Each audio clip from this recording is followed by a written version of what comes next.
Welcome back, Sports Tonight on Channels Television. Wherever you are in the world watching us, we invite you to be part of the show. This is the fun factory. If you want to talk sports, this is where you should be. And you can actually be part of it by interacting with us on Twitter with Channels_Sports, Facebook Channels iFacesports. Oh yeah, let me come to you.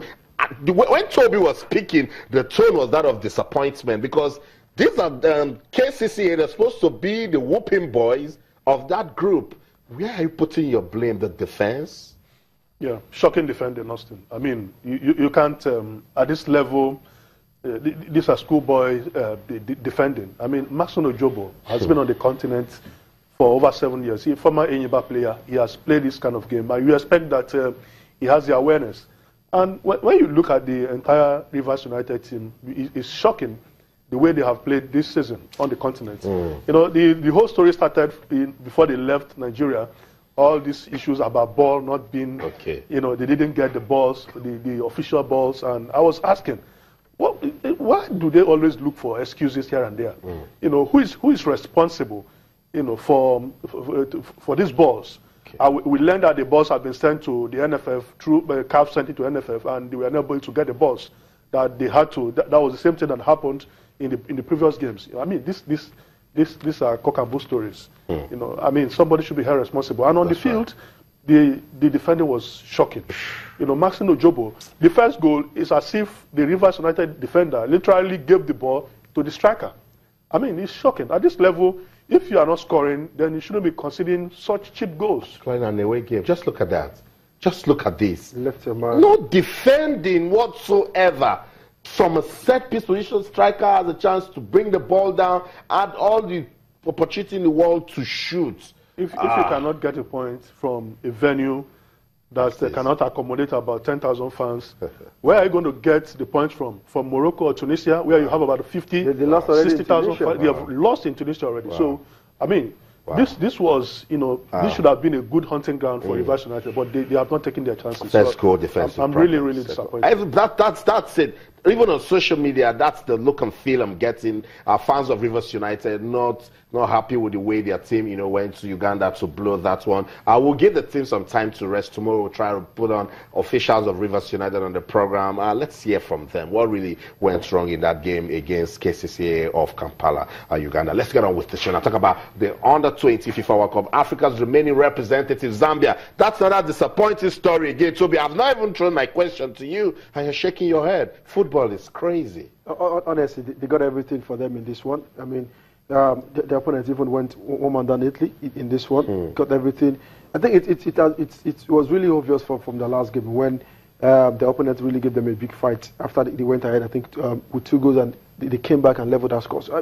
I mean, they started very well. They got a young team, decent team going forward for them. They've got quality, but they lost it in the most important moment, and I wasn't expecting them to lose after every advantage they got in the game. Oh yeah. Is it a problem of, again, Africa, we have the talent, but the system is struggling? It's a myriad of problems, Austin. When you look at, I watched this game in the morning, and it's shocking that the coach of the Zambian team could not utilize the one-man advantage. In the first half, an Italian got a red card. You know, I suspect that the team doesn't have that because he lost the player through head injury, and the replacement did not do any justice. But when you look at this team critically, you observe that the Italians got their 2 goals from set pieces, and it's shocking the way we defend set pieces. You had one man advantage, and in the extra time you left an Italian defender very tall unmarked in the box. I got the 3rd goal. You know, the 2nd goal the Italians scored was also from a set piece, a direct free kick, and he scored. You know, so these are the little details. When they have situations like this, they use it to their own advantage. And I think it's issue of coaching too. And these players, the Italians, they have a system. Most of them are on loan from big Serie A side. So technically, they are better than the Zambians. The Zambians might be good on the ball individually, but when you play in this tournament, when you have this advantage, then you can go very far. Particularly when you're losing it in extra time.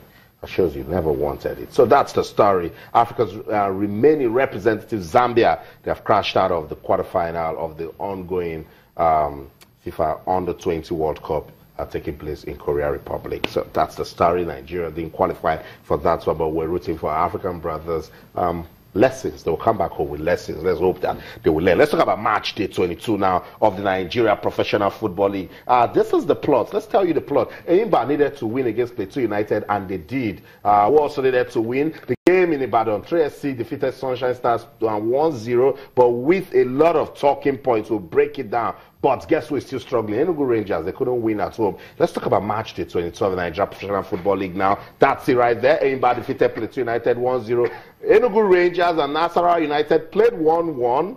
MFM, that was the game everyone talked about and was looking forward to see. MFM won by a single goal. ABS Abubakar Bukola Saraki Football Club defeated Niger Tornadoes 2-1. Wiki Tories defeated El Kanemi 2-1.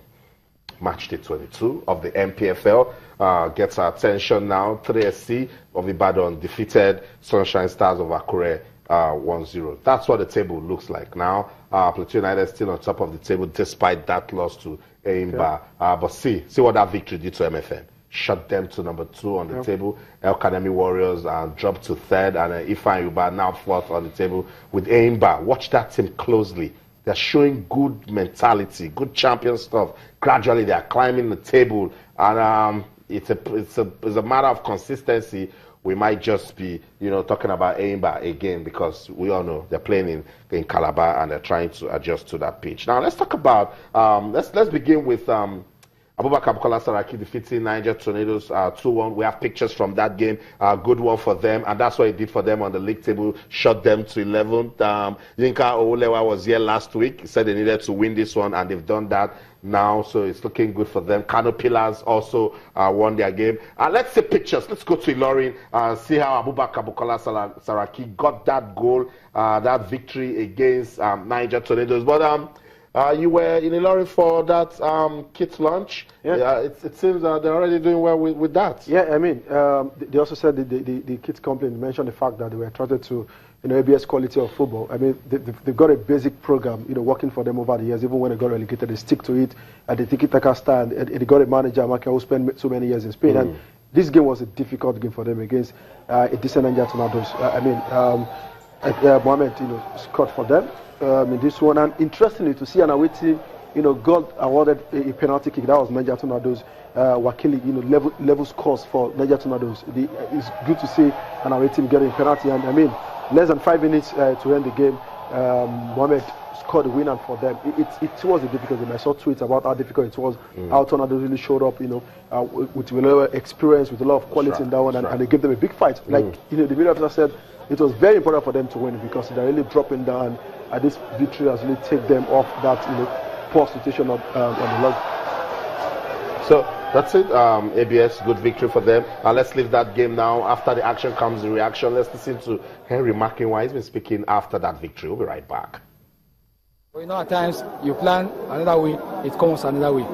We've taken it in good faith. We're going to work on the areas of our mistakes against our not so much. Anybody that sees the game knows we have done our best. Anybody that sees the game knows we didn't come here for Jamboli. Yeah. We did our best. At the time we considered the goal. That's part of the game. Rivers is a very strong side. They're on the continent now. They are on form. We are going to work very and extra hard to see that we pick our 3-point at home. We are still on course, and the course is very, very achievable by the grace of God.